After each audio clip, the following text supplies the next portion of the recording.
ఉమ్, ఇప్పుడు అదేదో గవర్నెన్స్ అన్నారు కదా, వాట్సాప్ గవర్నెన్స్, ఉమ్, ఇంకోటి ఏదో ఉమ్, ఇంకోటి వాట్సాప్ ఏదో. గవర్నెన్స్. ఆ వాట్సాప్ గవర్నెన్స్ 100 సార్లు నొక్కుతా నేను. అందులో ఎంతమంది కడుతున్నారు అసలు నిజంగా వాట్సాప్ అదే గవర్నెన్స్ అనేది, బిల్లులు? ఉమ్, మొత్తం ఉమ్, చక్కగా ఉన్న వ్యవస్థ సర్వనాశనం చేసి ఉమ్, ఏదో గొప్పగా చేస్తున్నాం అని చెబుతున్నాం. ఉమ్, ఇదివరకు వాలంటీర్ తెచ్చిచ్చేవాడు సర్టిఫికెట్, ఇప్పుడు అవును. వాట్సాప్ లో ఏ సర్టిఫికెట్ రాదు, చావదు అది.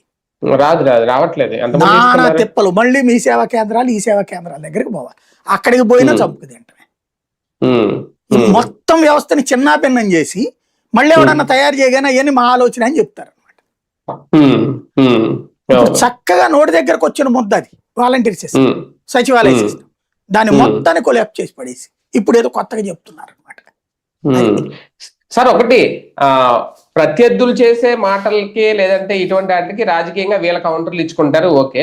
నేను అన్న మాటల్లో సోషల్ మీడియా ఇన్ఫ్లుయెన్సర్ సేవలు కూడా వినియోగించుకోవాలి, అధికార యంత్రాంగం సోషల్ మీడియాలో యాక్టివ్గా ఉండాలి, ఎప్పటికప్పుడు తిప్పు కొట్టాలి అంటే అధికారులు కూడా ఇప్పుడు రాజకీయ నాయకులు చేసే పనులు ఏమన్నా చేయాలా ఏంటి ఆయన ఏం అన్నమాట? లేదు, వాస్తవంగా ఏమవుతున్నదంటే ఇప్పుడు టీడీపీ మంత్రుల్ని, ఎమ్మెల్యేలను నువ్వెందుకు మాట్లాడట్లేదు, దాని మీద అరువు, దీని మీద అరువు అంటున్నారు. అవును. వాళ్ళు అరిసినా ఇప్పుడు పేపర్లోనేమో చంద్రబాబు గారి మాటలు, పవన్ కళ్యాణ్ గారి మాటలు, లోకేష్ గారి మాటలు, వీళ్ళందరూ ఏమేస్తారు, చిన్నదే ఉమ్, వేస్తున్నారు. ఉమ్, వీళ్ళని సోషల్ మీడియాలో చేయండి రాయి అంటే వీళ్ళ పార్టీ వాళ్ళు తప్పించి బయట వాడు చూడట్లేదు బేసిక్. ఉమ్, కాబట్టి ఇప్పుడు ఆ నెపం పడిపోతుంది ప్రభుత్వం మీద. ఉమ్, ఇదంతా నాయకుల మీద కాకుండా అధికారుల మీదకి తోయడం, మీరే ఫెయిల్యూర్ పర్సన్స్, మేము చాలా జెన్యూను.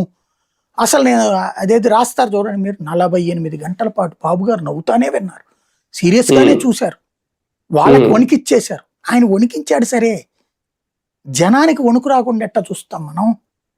అవును. ఆయన గొప్పవాడు సరే, ఆ గొప్పతనం మనకి ప్రయోజనం రావాలి కదా. ఉమ్.